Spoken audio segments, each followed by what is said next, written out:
Bonjour, ou selon l'heure que vous verrez cette vidéo. J'avais envie de vous faire découvrir mon petit jardin où je suis en train de le concevoir. Ça fait la deuxième année que j'y suis. C'est un terrain qui est vierge, donc il y a beaucoup de boulot. Donc j'avais déjà abattu un nombre de sapins, comme vous voyez, qui vont me servir à la base de construction. Et j'enlève toute cette terre jaune, donc c'est ça qui est en train de me faire galérer en fait depuis des mois et des mois. Puis comme il pleuvait et tout, la terre était très lourde. Donc petit à petit, j'avance. C'est vrai que bon, à un moment donné, j'ai vu aussi mon petit massif de fleurs que j'avais fait là. J'avais mis les fleurs vite fait à l'arrache. Parce qu'en fait, j'ai fait tout le jardin à l'arrache au début. C'est en fait, c'est un cheminement en fait entre la vente de la maison de ma famille suite au décès de mon père. Donc on a vendu en même pas en moins de 6 mois la maison. Et du coup, moi, j'ai pas eu le temps de trop m'occuper du terrain pour mettre un jardin en place. Et petit à petit, je terrasse tout le sol. Donc là, je me suis occupé de ce massif. J'ai fait qu'une partie entre les trois chaînes. Il faudrait que je fasse le contour là. Donc j'ai dégagé la plupart de ce qu'il y avait comme déchets. Et j'ai divisé cette magnifique fleur blanche. Donc j'ai des arômes, j'ai un peu de tout qui est en train d'arriver. Donc du coup, en cassant un peu cette mode de fleurs que j'avais, ça me permet d'avoir plus de fleurs des deux côtés et d'avoir libéré d'autres fleurs. En plus, j'étais super content parce que j'ai trouvé une petite bouture de cette fleur-là qui va pouvoir grimper là-haut et s'attacher. Elle est magnifique en plus. Ça, c'est un puits que je commence à faire. Donc là, je suis arrivé à la roche. Donc je fais au marteau burin, mais bon, pour l'instant, il y a de l'eau. Alors j'ai trouvé de l'eau par ma chaîne en argent, hein. Donc j'ai des dons sorciers aussi, hein. Là, c'est où je prévoyais construire ma cabane, jardin et toilette sèche. Et suite à une petite réflexion, je vais tout enlever les piquets que j'ai mis là. Et en fait, je vais déplacer la barrière à peu près à 2 mètres, la clôture à 2 mètres en arrière. Donc je vais encore me taper à tout enlever cette merde. Donc voilà. Après, c'est vrai que avec les sécheresses, j'ai pas été aidé non plus. Donc je pense que cet arbre là, il est capoute. Ça me fait un peu chier, mais bon. C'est pas, c'est pas lui qui me posait le plus de problèmes en fait. Bien que c'était le petit dernier que mon père avait fait. C'était surtout ce pommier qui est hyper rare. Et malgré que j'ai fait tout pour éviter que le pin maritime qui était en face ne le tombe pas dessus, mais tombait en fait dans le terrain de ma famille à côté. Et en fait, il est tombé en plein dessus, mais il a survécu. Et je pensais le déplacer cette année, mais je vais pas le faire. Je vais le faire, mais à l'automne, parce que là, c'est pas bon pour l'instant. Et là, cette petite jauge, je vais la déplacer. Donc en fait, ce que je fais, vous voyez, c'est que des pins, des petits pins. Donc ouais, je coupe peut-être, mais voyez, hein, je fais pousser mes arbres et je vais les planter dans les temps à venir, d'ici 5 à 10 ans. Vous aurez tout un nouveau massif forestier refait, même dans le terrain en face, parce que c'est à nous, hein, tout le terrain jusqu'au fond là-bas. Donc c'est le terrain que je traverse où il y a la rivière. Donc voilà, parce que je dégage aussi de sacrées pierres, hein. On se rend pas compte comme ça, mais je trouve des grosses pierres un peu partout.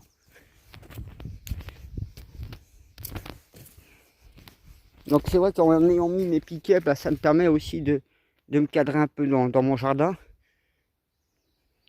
Donc c'est vrai qu'au fur et à mesure du temps, vous voyez, là il y a eu un peu de terre jaune en fait. Parce que je laisse à peu près 1 mètre en fait entre le côté jardin. Donc là tout le long, il va y avoir des cassis et mon plant de groseille qui est là-bas, mais je ne vais pas pouvoir le déplacer non plus cette année. Je trouve que c'est trop risqué. Bon. Là j'avais prévu faire une serre de ce côté-là et mon tas de compost sur le côté là-bas. Et ouais, voilà. Parce que là où il y a la terre dans ce coin-là, je l'ai déjà fait en profondeur. On va enlever la terre jaune.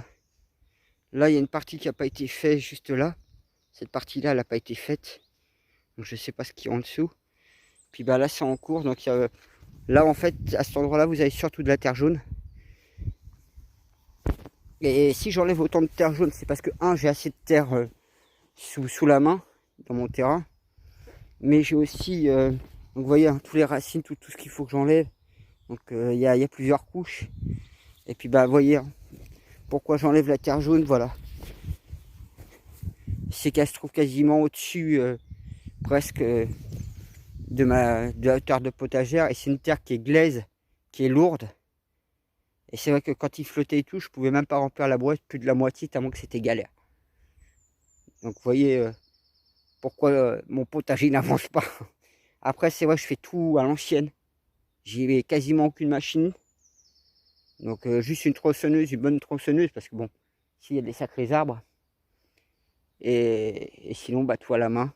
J'ai certes une motobineuse, mais bon, là-dessus, je pourrais rien faire pour l'instant. Donc ici, bah, il y aura le petit chemin aussi, parce que de l'autre côté, j'ai prévu un chemin de 1,50 m en fait. Et autour, ici, c'est que 1 mètre. Donc, bah, vous voyez, hein, ma jauge de plantes, il y a un peu de tout. Les framboises, je vais essayer de m'en occuper rapidement. Donc, j'avais prévu, en fait, de faire le long de mon chemin. Parce que ici, vous avez un chemin qui va y être. Et là, ici, le long ici, donc de ce côté-là, vous aurez 50 cm d'un côté, 50 cm de l'autre, parce que je mettrai une barrière entre les deux, une petite clôture pour le chien. Et comme ça, j'aurai toute une rangée de framboises le long ici.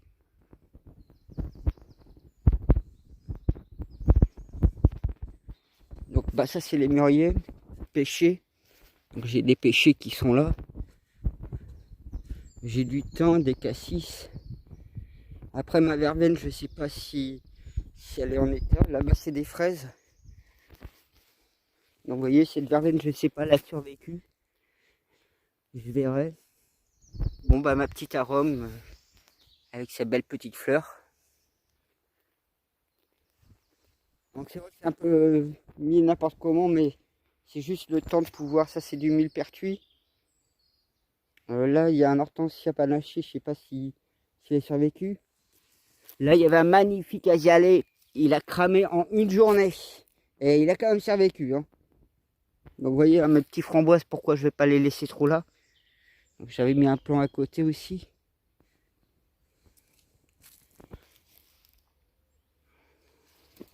J'avais mis des artichauts, mais... Alors celui-là, par exemple, je sais ce que c'est comme plan. Et j'avais pas prévu, donc comme j'aime bien comme genre de plante, donc je l'ai gardé.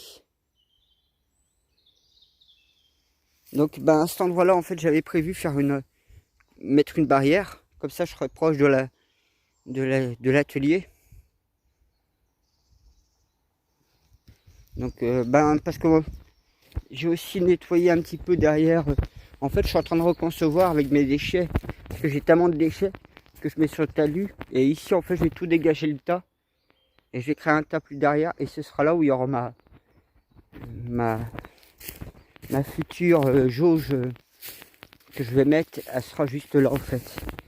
Je vais prévoir un carré, là. Pas plus un rectangle. Vous voyez, là, j'ai un bébé.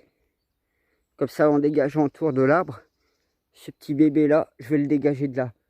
Je vais le planter quelque part dans la zone, là. Je vais peut-être même le mettre à l'entrée parce que vu qu'on a un souci, c'est qu'ils sont en train de crever. Donc vous voyez, là j'en ai un autre qui est en train de crever. Je suis pas dans la politique à vouloir couper les arbres, hein, pas du tout. C'est pour ça que j'en ai préservé quelques-uns. Ce que vous voyez qui a été coupé, c'est un arbre qui n'appartenait pas à nous. Mais bon, ça fait tellement d'années qu'il est par terre. Et il était chez le voisin. Lui, je pense lui foutre un coup de tronçonneuse. C'est juste pour élaguer ces branches-là. Ça lui fera même du bien et ça apportera un peu de soleil à mon terrain. Donc, vous voyez, il y a un arbre, par exemple, celui-là, qui me fait un peu chier, il pousse dans notre terrain, en fait. Il ne reste pas chez lui, en fait. Donc, vous voyez, petit à petit, j'avance. Ben, le terrain était comme ça, en fait, à l'origine.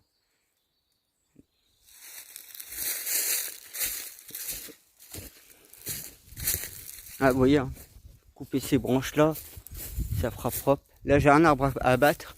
Il est complètement mort. En plus, c'est du chêne.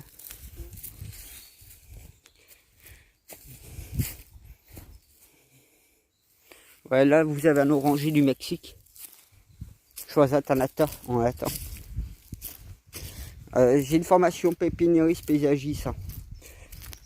Donc là, ouais, vous avez toutes sortes de bulbes.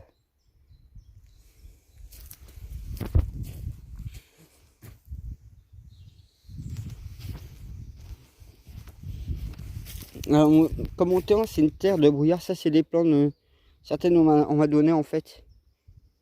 Et puis bah, petit à petit, bah, je trouve des cailloux, donc je fais un petit tas de cailloux. Et donc il y a tous ces arbres-là que je vais réutiliser. Donc j'utilise un peu de tout, hein, tout ça de récupération. Que ce soit des palettes, des planches, etc. Ma petite cabane, elle n'avait pas été prévue pour se payer autant de tempêtes, 3-4 tempêtes cet hiver. Non, même plus, 5-6. Elle a quand même survécu. Et heureusement que j'avais pris mon bois de palette pour faire tout au niveau de toiture.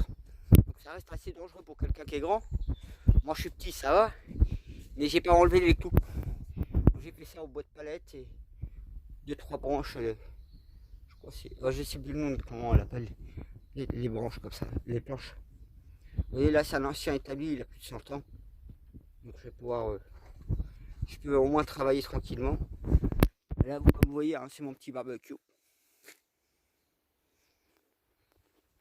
Alors tout le monde qui est confiné chez vous, hein, moi comme j'ai dit, il est hors de question que je reste chez moi dans un appartement. Alors qu'ici il n'y a personne à 1 km quasiment. Donc je suis tranquille dans mon petit terrain.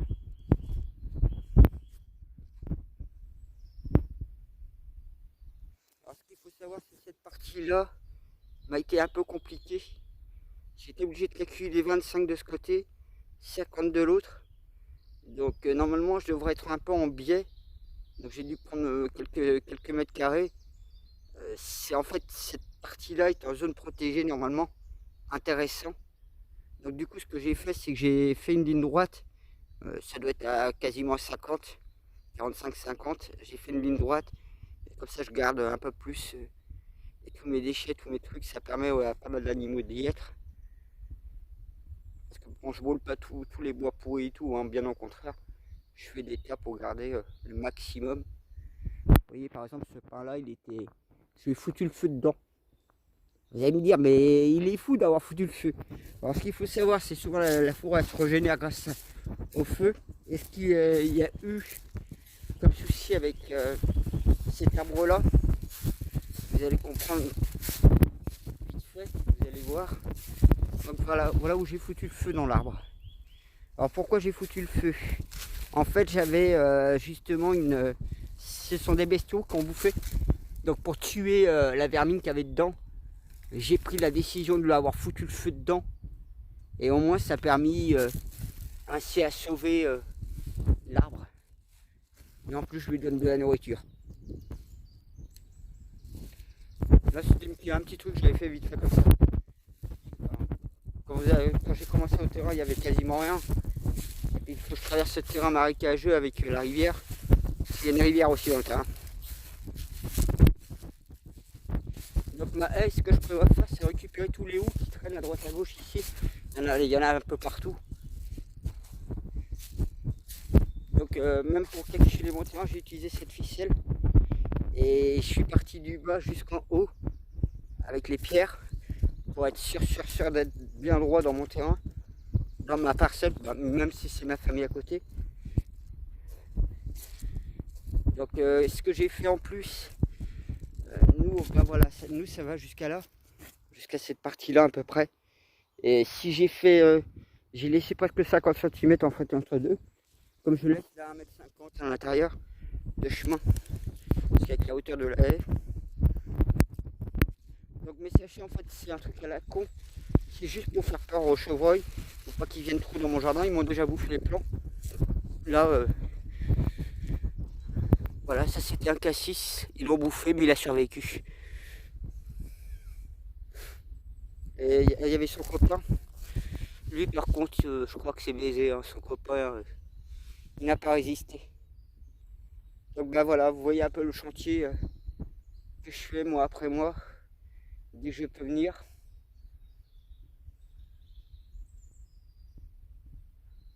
L'autre jour, en 2-3 jours, j'entendais je pense que c'est le hibou ou une chouette dans ces bois.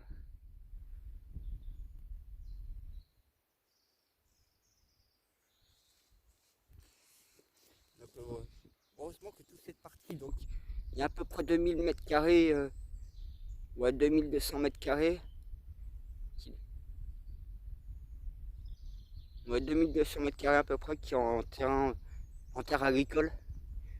Et puis à peu près 1000 mètres carrés ici, non terre agricole. Donc, nous on a en fait le champ, si vous voyez, la grande prairie elle est partagée en deux. Il y a la famille, deux familles en fait, sur les mêmes familles en fait, les mêmes membres. Et une personne loue notre terre qui est un membre de notre famille aussi. Donc ça nous paye les impôts en fait de nos terres, la location. Et ça permet d'entretenir le terrain. Donc bah voilà, je vous ai fait découvrir mon petit paradis. J'aimerais bien avoir une grosse équipe là qui serait chaud pour m'enlever cette terre jaune, mais bon. Je fais mon bonhomme de chemin comme je l'ai dit.